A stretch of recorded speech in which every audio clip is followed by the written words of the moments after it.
Hello students, स्वागत है आप सभी का आपके अपने YouTube channel smart study classes पर। तो आप सभी को पता है कि फिजिकल केमिस्ट्री हमारा चैप्टर 4 चल रहा है, रासायनिक बलगतिकी केमिकल काइनेटिक्स, जिसका एक पार्ट मैं आपको पहले ही प्रोवाइड कर चुका हूं और उम्मीद करता हूं आप सभी ने उस वीडियो को देख लिया होगा। आज भी बहुत ज़्यादा इंपॉर्टेंट टॉपिक्स हम डिस्कस करेंगे, जैसे औसत वेग किसे कहते हैं, तात्क्षणिक वेग हो गया आपका, या अभिक्रिया का वेग स्थिरांक किसे कहते हैं, क्रिया की आणविकता, क्रिया की कोटि, मतलब बहुत सारे टॉपिक्स हैं जो आज की वीडियो में कवर कराने वाला हूँ।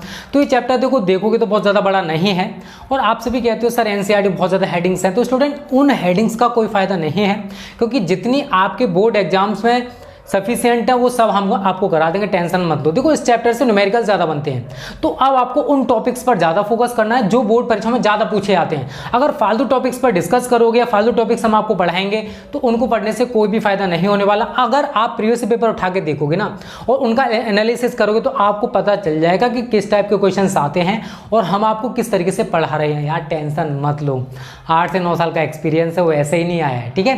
तो एक भी क्वेश्चन आउट नहीं जाएगा, बिल्कुल भी टेंशन मत लो, ठीक है। तो सबसे पहले हम डिस्कस करेंगे औसत दर या औसत वेग के बारे में। देखो क्रिया का वेग किसे कहते हैं वो मैं आपको पहले ही बता चुका हूँ। आज हम बात करेंगे औसत दर, एवरेज रेट या एवरेज वेलोसिटी किसे कहते हैं। तो बहुत इजी डेफिनेशन है। अगर निश्चित समयांतराल में कोई निश्चित समयांतराल है, समयांतराल का मतलब टाइम पीरियड, जो हम समय ले रहे हैं किसी क्रिया को कराने में उसको कहते हैं निश्चित समयांतराल। उसका कोई ना कोई टाइम पीरियड जरूर होगा। तो किसी निश्चित समयांतराल में अभिकारक या उत्पाद, अब आप कहोगे सर अभिकारक और उत्पाद क्या होते हैं, तो मैं कहूँ कि A प्लस B ये मिलकर बना रहा है C प्लस D। तो ये जो है शुरुआत में इनको कहते हैं अभिकारक, और ये जो बन रहा है इसको कहते हैं उत्पाद। अब एक चीज बताओ, अभिकारक में से कुछ घटेगा तभी तो उत्पाद बनेगा।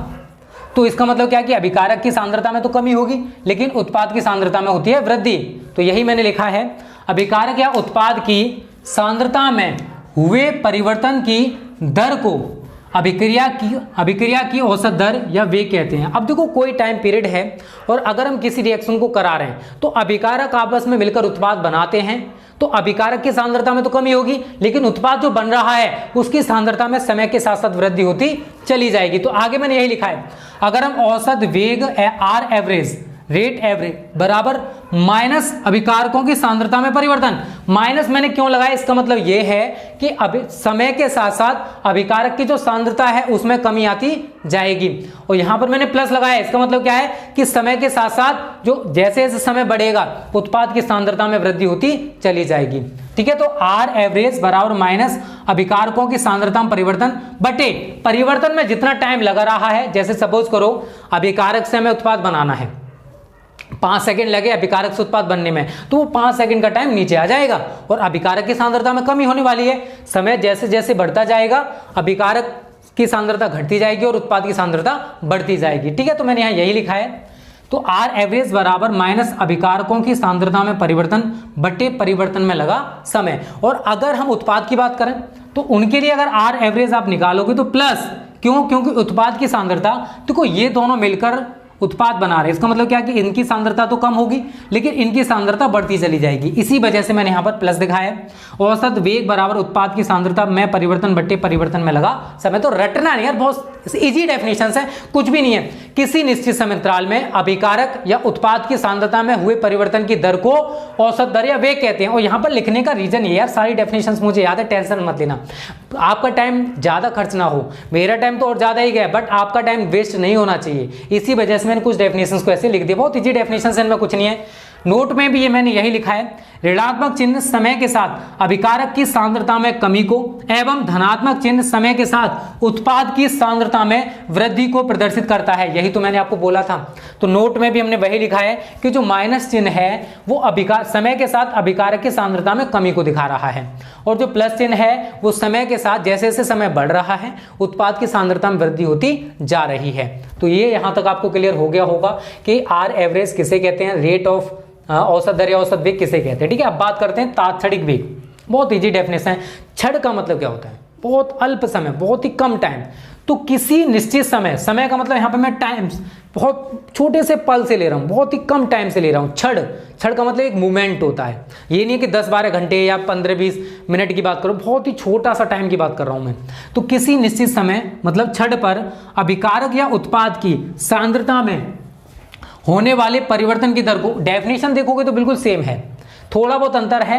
किसी निश्चित समयांतराल किसी निश्चित समय के बराबर मैंने छड़ दिखा दिया क्योंकि यहाँ पर बहुत ही छोटा मूवमेंट होता है। तो किसी निश्चित समय छड़ पर अभिकारक या उत्पाद की सांद्रता में हुए परिवर्तन की दर को, सेम डेफिनेशन से थोड़ा सा अंतर वो कर लोगे, उस अभिक्रिया का तात्क्षणिक वेग कहते हैं। तो यार ये जो तात्क्षणिक इंस्टेंटेनियस वेलोसिटी होती है बहुत ही कम समय के लिए यूज की जाती है।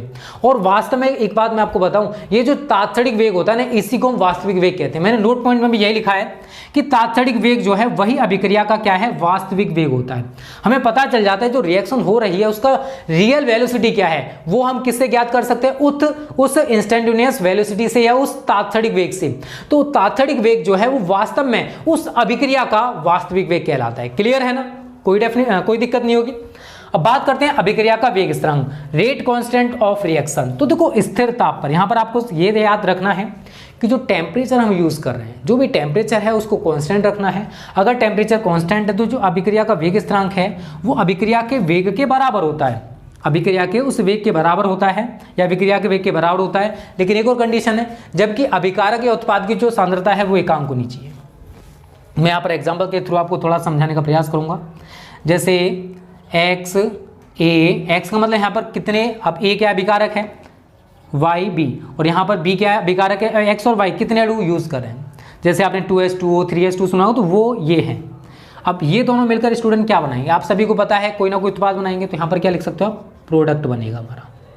तो अगर हम इस रिएक्शन के लिए बात करें अभिक्रिया का वेग क्या होगा, तो यहाँ लिखोगे अभिक्रिया का वेग, यहाँ तक तो दिखाई दे रहा होगा सभी को, अभिक्रिया का वेग प्रोपोर्शनल, आप सभी ने पढ़ा होगा अभिकारक का सक्रिय द्रव्यमान। तो यहाँ पर आप क्या यूज करोगे, ए, और ये जो आगे वैल्यू होती है इसको हम पावर के रूप में ले लेते हैं, ठीक है, बी, और ये ऊपर पावर दिखा दो। तो जो भी संख्याएं होती हैं वो पावर्स के रूप में चली जाती हैं। अगर यहाँ पर 2 होता तो यहाँ पर 2 आ जाता, अगर यहाँ 3 होता तो मैं यहाँ पर 3 यूज करता। क्लियर है सभी को। और जब आप सभी को पता होगा, देखो फर्स्ट ईयर का टॉपिक है कि किसी अभिक्रिया का जो वेग है वो अभिकारक के सक्रिय द्रव्यमान के अनुक्रमानुपाती होता है। लासातिली का नियम शायद थोड़ा बहुत पढ़ा हो आप सभी ने गलती से, या द्रव्यानुपाती क्रिया का नियम पढ़ा हो।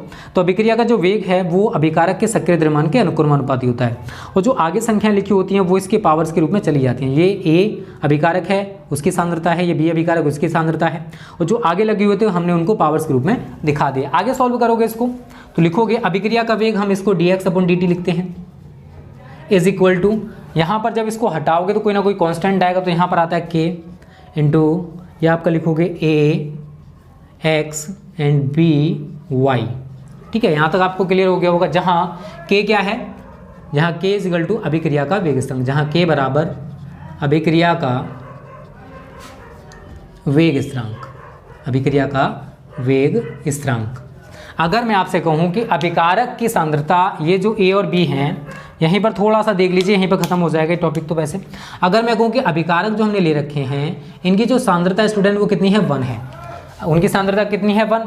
तो आगे आप इसको क्या लिख सकते हो, यहाँ तक दिखाई दे रहा होगा, ए की सांद्रता इज इक्वल टू बी की सांद्रता इज इक्वल टू, मैंने 1 मान ली। तो इसका मतलब क्या है कि dx/dt का जो मान है वो k के इक्वल हो जाएगा। ठीक है, यहाँ तक आपको क्लियर हो रहा होगा। पहले इतने का स्क्रीनशॉट ले, मैं इसको थोड़ा सा ऊपर डिटेल में समझाऊंगा क्योंकि आपको वहाँ पर शायद थोड़ी सी दिक्कत हो सकती है।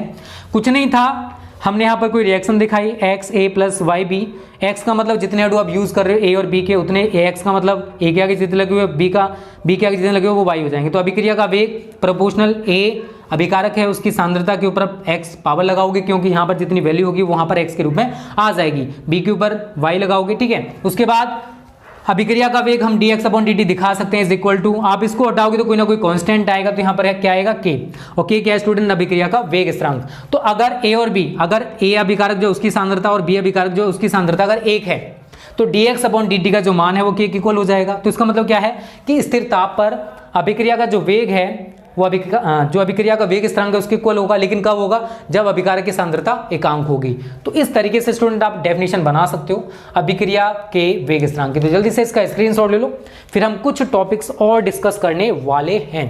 यहाँ तक क्लियर है? देखो कोई भी डाउट है, कहीं पर भी कोई दिक्कत है, आप कमेंट करके बता सकते हो। देखो डिसलाइक करने से कुछ नहीं होगा, हमारे मोटिवेशन के लिए आप लाइक किया करो। बहुत ही छोटी छोटी चीजें हैं ये, आप इन्हें एक बार खुद लिख कर देखोगे ना तो आपको ऑटोमेटिक तैयार हो जाएंगे। देखो रटना नहीं, समझना है, हर चीज को आप समझने का प्रयास करो। कोई भी चीज टफ नहीं होती है, हमारा जो दिमाग है हर चीज को टफ बना देता है, वास्तव में कोई चीज टफ है नहीं, हर चीज इजी है। अगर आपके अंदर कुछ करने गुजरने की क्षमता हो ना तो आप हर चीज को इजी बना सकते हो। ठीक है, तो सभी ने स्क्रीनशॉट ले लिया होगा और ये टॉपिक भी खत्म हो गया, इसमें कुछ नहीं बचा है। ठीक है, आप डेफिनेशन बना चुके हो ऊपर, वो डेफिनेशन ही आपकी यहाँ नीचे निकल के आती कि स्थिर ताप पर किसी अभिक्रिया का वेग स्थिरांक अभिक्रिया के वेग के बराबर होता है, जबकि अभिकारक की जो सांद्रता है वो कितनी हो, एकांक हो या इकाई हो। ठीक है, इस तरीके से आप डेफिनेशन बना लोगे। तो देखो डेफिनेशंस ये एक एक नंबर में पूछी जाती हैं, अभिक्रिया का वेग स्थिरांक, तात्क्षणिक वेग, औसत वेग, या फिर आप न्यूमेरिकल्स करोगे कुछ तो वहाँ पर यूज हो सकती हैं कहीं कहीं। ठीक है, तो मेहनत करो बेटा, कुछ भी नहीं बचा फालतू की चीज़ों में, टाइम वेस्ट करने से कुछ नहीं होने वाला। ठीक है, चलो अब डिस्कस करते हैं अभिक्रिया की आणविकता, मॉलिक्यूलरिटी ऑफ रिएक्शन। ये क्या होती है ये मैं आपको बताने वाला हूँ। तो यहाँ आप हेडिंग डाल सकते हो, क्रिया की आणविकता। इंपॉर्टेंट टॉपिक है क्योंकि आणविकता और कोटि में अंतर बहुत पूछा था। क्रिया की आणविकता, molecularity of reaction, molecularity of reaction. ठीक है, क्या होती है ये मैं आपको बता देता हूँ। तो लिखोगे किसी क्रिया को प्रारंभ करने की, किसी क्रिया को प्रारंभ करने के लिए, प्रारंभ करने के लिए अभिकारक अणुओं की न्यूनतम संख्या को, अभिकारक अणुओं की न्यूनतम संख्या को, न्यूनतम संख्या को क्रिया की आणविकता कहते हैं, क्रिया की आणविकता कहते हैं। ठीक है स्टूडेंट, तो कोई क्रिया है उसे प्रारंभ करने के लिए अभिकारक हम कितने अणु यूज कर रहे हैं, कितने मॉलिक्यूलर्स हैं, उनकी जो मिनिमम काउंटिंग होगी उसी को हम मॉलिक्यूलरिटी ऑफ रिएक्शन या क्रिया की आणविकता कहते हैं। एग्जाम्पल की बात करें तो मैं यहाँ पर एक एग्जाम्पल आपको समझने का प्रयास करता हूँ। एथिल एसीटेट के जल अपघटन की क्रिया, एथिल एसीटेट के जल अपघटन की क्रिया, जल अपघटन की क्रिया एक द्विअणुक क्रिया है, एक द्विअणुक अभिक्रिया है। ये लिख लो, द्विअणुक अभिक्रिया है। थोड़ी राइटिंग अगर टेढ़ी मेढ़ी हो ना तो यार उतना खुद भी सुधार कर सकते हो। आप सभी देखते हो थोड़ा फास्ट लिखना पड़ता है यार। अगर यहीं पे मैं धीरे धीरे लिखने लगा, सर आप बहुत स्लो पढ़ाते हो, आपका ही कमेंट आएगा ये। ठीक है, तो एथिल एसीटेट का सूत्र CH3COO C2H5 प्लस जल अपघटन, जल से क्रिया कराओगे और ये क्या है, रिवर्सिबल रिएक्शन है, दोनों तरफ मतलब दोनों तरफ से हो जाती है। तो आप इस तरीके का साइन दिखाओगे। इसका जो CH3COO है इस H के साथ जुड़ जाएगा, तो CH3COOH प्लस इसका जो C2H5 है इस OH के साथ जुड़ जाएगा, तो C2H5OH। अब एक चीज़ बताओ, इस क्रिया को कराने के लिए अभिकारक के कितने अणु हमने यूज़ किए? तो इसके आगे कुछ लगा हुआ है क्या, 1 2 3 इसके आगे नहीं ना। तो इसका मतलब क्या कि एथिल एसीटेट का हमने एक अणु यूज किया, और जल के आगे बताओ 1 2 3 कुछ लगा हुआ नहीं, तो इसके भी हमने कितने अणु यूज किए, एक अणु। तो इस क्रिया को शुरू करने के लिए हमें अभिकारक के कितने अणुओं की जरूरत पड़ी, 2 अणुओं की। तो इस क्रिया की आणविकता कितनी होगी, 2। तो नीचे लिखोगे क्रिया की आणविकता इज इक्वल टू 2। इसी तरीके से आप किसी भी reaction sorry 2FeCl2 2FeCl3 2FeCl3 plus SnCl2 is given you. क्या बनता है, 2FeCl2 2FeCl2 प्लस SnCl4। ठीक है, तो जब हम फेरिक क्लोराइड और स्टेनिक क्लोराइड की आपस में क्रिया कराते हैं तो हमें फेरस क्लोराइड और स्टेनिक क्लोराइड प्राप्त होता है। बट एक चीज़ बताओ, इस क्रिया को कराने के लिए अभिकारक के, देखो इसके FeCl3 के हमने कितने अणु यूज़ किए, 2। तो यहाँ लिखोगे 2 अणु, और इसके हमने कितने अणु यूज़ किए, 1 अणु। तो मैं आपसे पूछूं कि क्रिया की आणविकता इस कंडीशन में या इस रिएक्शन के लिए कितनी हो जाएगी, तो आपको सीधा सीधा दिखाई दे रहा 2 और 1 3। तो नीचे लिखोगे क्रिया की आणविकता बराबर 3। तो इस तरीके से आप किसी भी रिएक्शन की क्रिया की आणविकता या मॉलिक्यूलरिटी ऑफ रिएक्शन निकाल सकते हो कि किसी क्रिया को प्रारंभ करने के लिए अभिकारक अणुओं की जो न्यूनतम संख्या होती है उसी को हम क्रिया की आणविकता या मोलिकुलरिटी ऑफ रिएक्शन कहते हैं। तो जो रिएक्शन दे रखी है उसमें आप काउंट करके देखो कि जो रिएजेंट है, जो अभिकारक हैं, उनके हमने कितने अणु यूज़ किए हैं। जितने अणु होंगे, अगर मैं इसके आगे 2 लगा देता तो यहाँ पर 2 अणु, इसके आगे 2 लगा तो 4, क्रिया की आणविकता कितनी होती है 4। इस तरीके से आप किसी भी रिएक्शन की क्रिया की आणविकता या मोलिकुलरिटी ऑफ रिएक्शन निकाल सकते हो। तो उम्मीद करता हूँ ये टॉपिक आपको क्लियर हो गया होगा। जल्दी से इसका स्क्रीनशॉट ले लो। अब बात करते हैं, अगला टॉपिक बहुत ज़्यादा इंपॉर्टेंट है क्योंकि जो क्वेश्चन बनता है स्टूडेंट यहाँ से बहुत ज़्यादा बनता है, क्रिया की कोटि, ऑर्डर ऑफ रिएक्शन। ठीक है ना, बहुत इंपॉर्टेंट है। देखो 3-4 तरीके की क्रिया की कोटि होती है जो कि मैं आपको बताने वाला हूँ, और आपको केवल एक डेफिनेशन तैयार करनी है, उसी से आप सारी डेफिनेशंस बना सकते हो। स्क्रीनशॉट ले लिया होगा सभी ने। अब डाल लो अगली हेडिंग, क्रिया की कोटि। देखो शून्य कोटि की अभिक्रिया, प्रथम कोटि की अभिक्रिया, द्वितीय कोटि की अभिक्रिया, तृतीय कोटि की अभिक्रिया, ये सारी की सारी कोटि होती हैं। ठीक है ना, जो कि मैं आपको विद रिएक्शंस कराने वाला हूँ और बहुत अच्छे से क्लियर कराऊंगा। बस आप सारी वीडियोस को देखा करो। अगली हेडिंग डालो। देखो टॉपिक से ये सारे इंपॉर्टेंट ही करा रहा हूँ, फालतू टॉपिक कोई भी नहीं है क्योंकि क्वेश्चंस यहीं से बनता है, कोई फालतू क्वेश्चन यहाँ से नहीं बनेगा। जब आप प्रीवियस पेपर देखोगे या प्रैक्टिस साइड में आपको कराऊंगा ना, तो सारे क्वेश्चंस यही होंगे यार। क्रिया की कोटि, क्रिया की कोटि, ऑर्डर ऑफ रिएक्शन।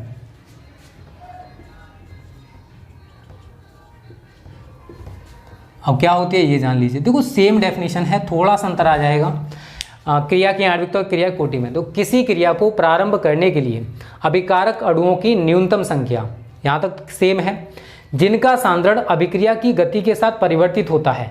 जिनका सांद्रण, जो अभिकारक हमने ले रखे हैं, अगर उनका सांद्रण अभिक्रिया की गति के साथ साथ परिवर्तित हो रहा है, उसी को कहते हैं क्रिया की कोटि। तो यहाँ लिखोगे किसी क्रिया को प्रारंभ करने के लिए, किसी क्रिया को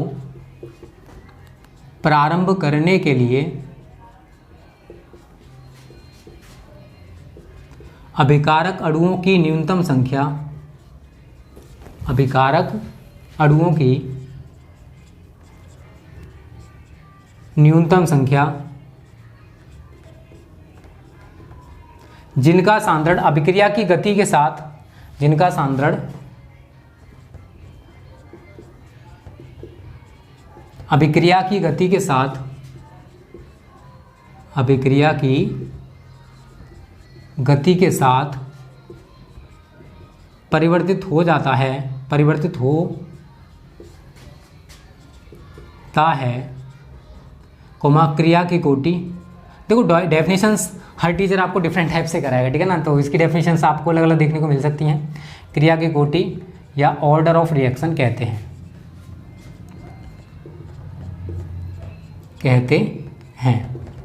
ठीक है। तो कोई क्रिया है, उसको प्रारंभ करने के लिए हम अभिकारक के अणुओं की जितनी न्यूनतम संख्या है, अब उन न्यूनतम संख्या में क्या होगा, जिनका सांद्रण, जो अभिकारक हमने ले रखे हैं, अगर इनका सांद्रण अभिक्रिया की गति के साथ साथ परिवर्तित हो रहा है तो उसको कहते हैं ऑर्डर ऑफ रिएक्शन। अब देखो मैंने एथिल एसीटेट वाला भी एग्जाम्पल आपको पढ़ाया था, ठीक है ना। अब वहाँ पर क्या होने वाला है मैं आपको ये बताने वाला हूँ, ठीक है। चलो मैं उसी एग्जाम्पल को आपको समझाने का प्रयास करूँगा। Example CH3COO C2H5। ये टॉपिक आपको धीरे धीरे करके समझ में आएगा क्योंकि ये प्रैक्टिकली है। ये क्या है, प्रैक्टिकली। जब हम प्रैक्टिकल करते हैं ना किसी टॉपिक पर, वो तभी ज़्यादा क्लियर होता है।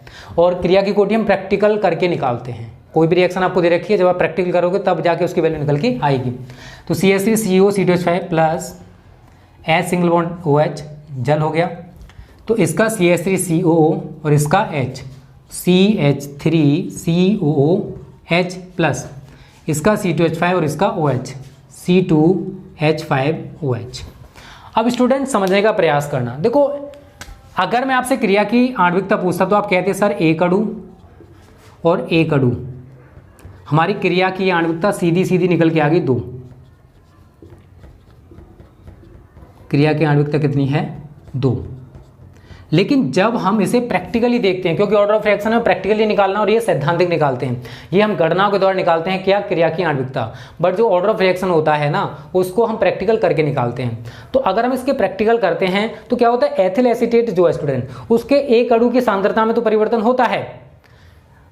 एक अणु की जो एथिल एसीटेट ले रखा है, इसके सांद्रण का प्रभाव अभिक्रिया के वेग पर पड़ता है। मतलब इसके सांद्रण में जो भी इफेक्ट पड़ेगा वो अभिक्रिया की गति के साथ साथ परिवर्तित हो जाता है। अब आप कहोगे सर जल पर क्यों नहीं पड़ा, तो देखो जल जो है स्टूडेंट यहाँ पर 2 काम करता है। एक तो जल जो है इसको घोलने का काम कर रहा है, एक तो जो घोलने का काम कर रहा है, और यहाँ पर हम जल की मात्रा कितनी भी ले सकते हैं। एक तो यहाँ पर विलायक है, दूसरा इसके साथ अभिकारक का काम कर रहा है। तो इसकी मात्रा को तो हम किसके आधार पर लेंगे, एथिल एसीटेट के आधार पर, कि एथिल एसीटेट हमें घोलना है, उस आधार पर हम जल को यूज करने वाले हैं। तो जब हम रिएक्शन कराएंगे तो जो एसिटिक अम्ल और एथिल अल्कोहल बनेंगे ये किसके ऊपर डिपेंड करेंगे, एथिल एसीटेट की मात्रा पर।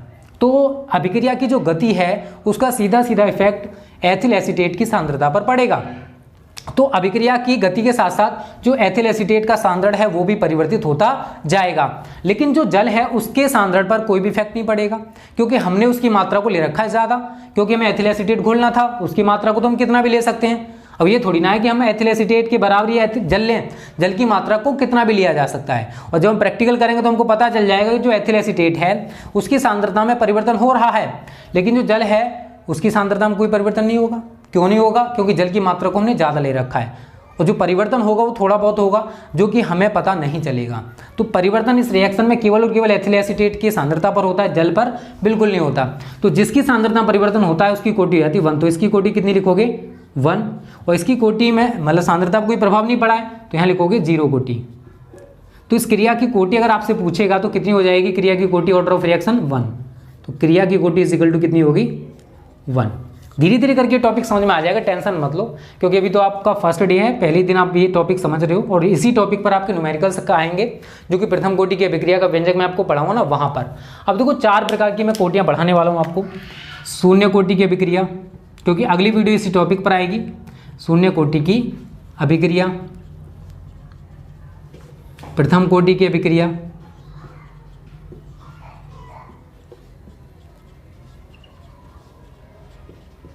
द्वितीय कोटि की अभिक्रिया और तृतीय कोटि की अभिक्रिया। ठीक है ना, ये 4 कोटि की अभिक्रिया मैं आपको पढ़ाने वाला हूं, तृतीय कोटि की अभिक्रिया। और चारों डेफिनेशंस आप आसानी से तैयार कर सकते हो। कैसे, देखो अगर शून्य कोटि की बात करें तो वह अभिक्रिया जिसमें अभिक्रिया का वेग अभिकर्मक की सांद्रता पर निर्भर नहीं करता, शून्य कोटि की अभिक्रिया कहलाती है। प्रथम कोटि, वह अभिक्रिया जिसमें अभिक्रिया का वेग अभिकर्मक के एक अणु की सांद्रता पर निर्भर करता है, प्रथम कोटि की अभिक्रिया कहलाती है। केवल आपने यहां पर क्या ऐड किया, प्रथम एक अणु की सांद्रता, और द्वितीय कोटि है तो 2 अणु, और तृतीय कोटि तो 3 अणु। तो द्वितीय कोटि में क्या लिखोगे कि वह अभिक्रिया जिसमें अभिक्रिया का वेग 2 अणुओं की सांद्रता पर निर्भर करता है, द्वितीय कोटि की अभिक्रिया कहलाती है। और वह अभिक्रिया जिसमें अभिक्रिया का वेग अभिकर्मक के 3 अणुओं की सांद्रता पर निर्भर करता है, तृतीय कोटि की अभिक्रिया कहलाती है। तो आप ये चारों डेफिनेशन से चुटकियों में बना सकते हो, आपको इनमें रटना नहीं पड़ेगा, केवल समझना है। और शून्य कोटि और प्रथम कोटि हम नेक्स्ट वीडियो में डिस्कस करेंगे, क्योंकि इन दोनों को मैं व्यंजक कराने वाला हूं। इन दोनों के व्यंजक आपके सिलेबस में नहीं है, बट इन दोनों के व्यंजक आपके सिलेबस में है, जो कि मैं आपको नेक्स्ट वीडियो में कवर करा दूंगा। फिर नेक्स्ट वीडियो हमारी इसकी आएगी, और एक वीडियो उसके बाद और देखने को मिलेगी। उसी के साथ हमारे जो चैप्टर है केमिकल काइनेटिक्स कंप्लीट हो जाएगा। तो उम्मीद करता हूं स्टूडेंट आज की वीडियो आपको अच्छी लगी होगी। अच्छी लगी तो वीडियो को लाइक और शेयर कर देना। Okay students, thank you. जय हिंद, जय भारत।